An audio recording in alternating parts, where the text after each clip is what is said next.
Yo, what's up? Did you always want to see some dinosaur race, but you were kind of born at a dinosaur-less age? Well, you know what? You're in luck today, because that's what we're going to do today. Welcome to Zachosaurus, folks. I'm Zach, and this is the Speed of Dinosaurs!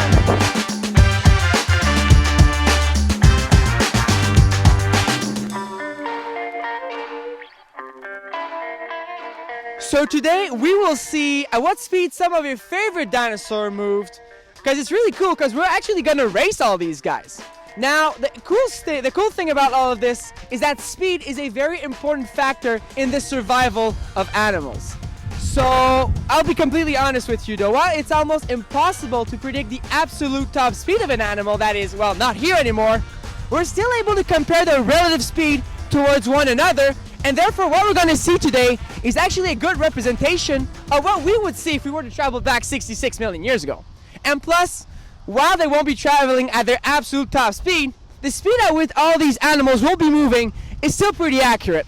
So folks, without further ado, let's meet our contenders for the most epic race dinosaur had in 66 million years. Starting on the far left, the mighty Ankylosaurus, a tank-like animal with a mighty tail club that could crush its enemies. Right next to it, a very large sauropod from the Titanosaur family, the group to which the largest animals to ever walk the earth belong. Moving on, the horned Triceratops, one of the most iconic dinosaurs with a head that meant business. Or display. It's still a mystery, let's just hope it runs fast, because on its left, the one and only mightiest land predator to ever evolve, the notorious Tyrannosaurus Rex, which in our race seems to have lost a few thousand pounds. Not bad. The cow of the Cretaceous, the chewing, probably gregarious Edmontosaurus, also needs to be pretty quick, because there is strong evidence that T-Rex hunted these animals. Very cool indeed.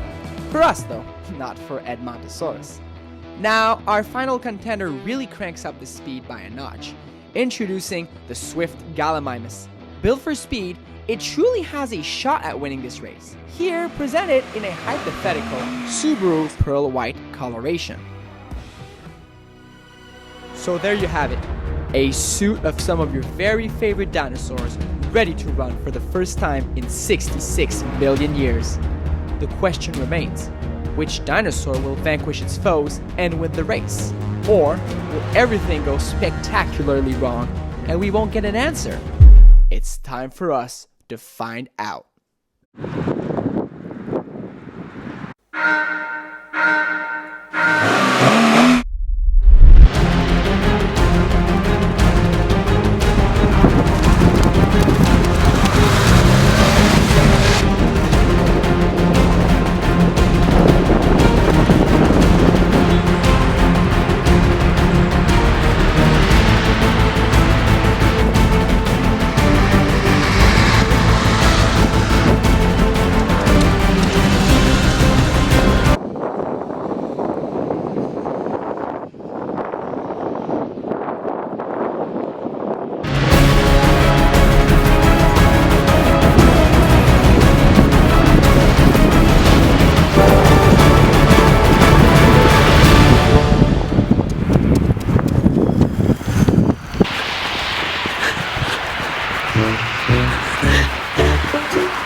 A few moments later.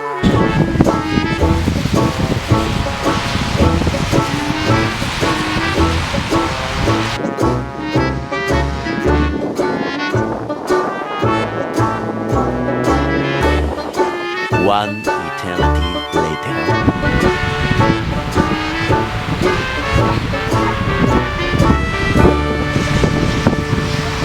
And that's it, folks. This Speed of Dinosaurs drag race. But what happened? And why? Let's break down this race together, shall we? Right off the bat, Tyrannosaurus Rex had a fantastic start. Thanks to its large hips and long legs, Tyrannosaurs are believed to have been quite agile animals for their size, so this is not surprising. Our Gallimimus, on the other hand, seems to have been limping in its start, but this incredible top speed of 6.5 kilometers an hour, wink, allowed it to win the race, hands down. Then comes Tyrannosaurus Rex with a top speed of about 30 kilometers an hour.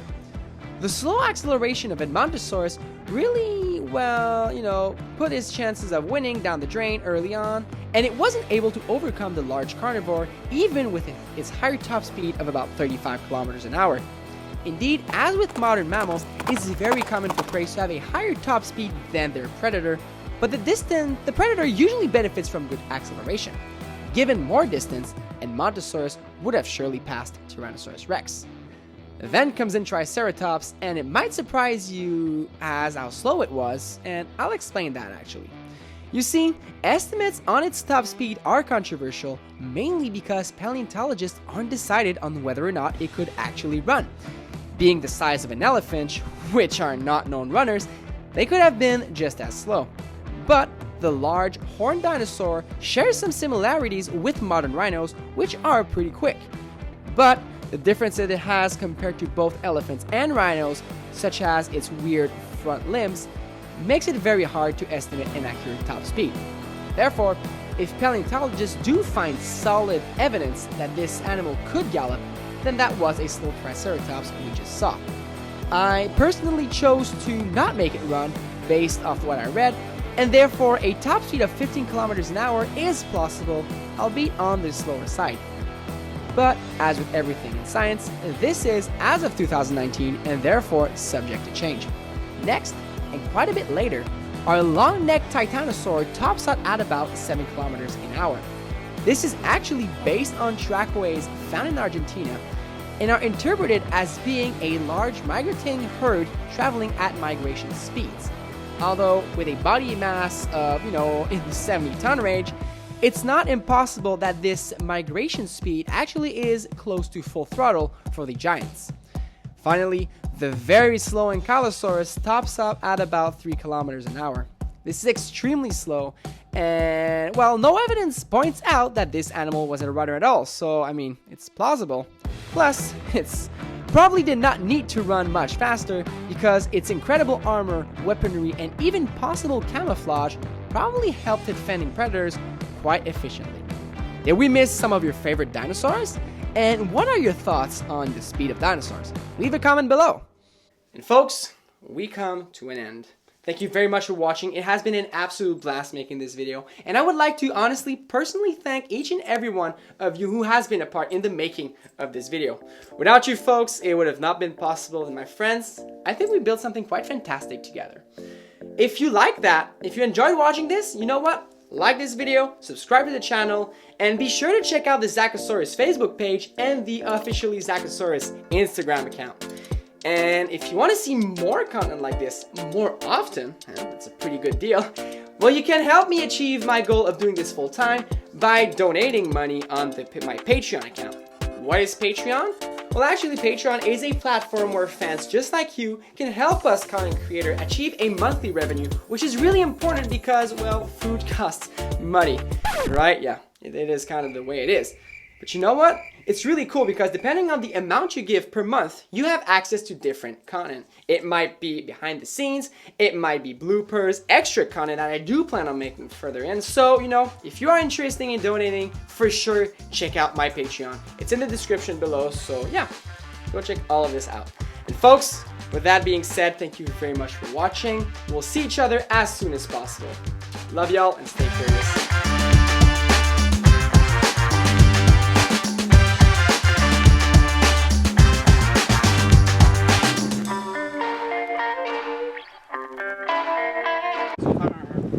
What?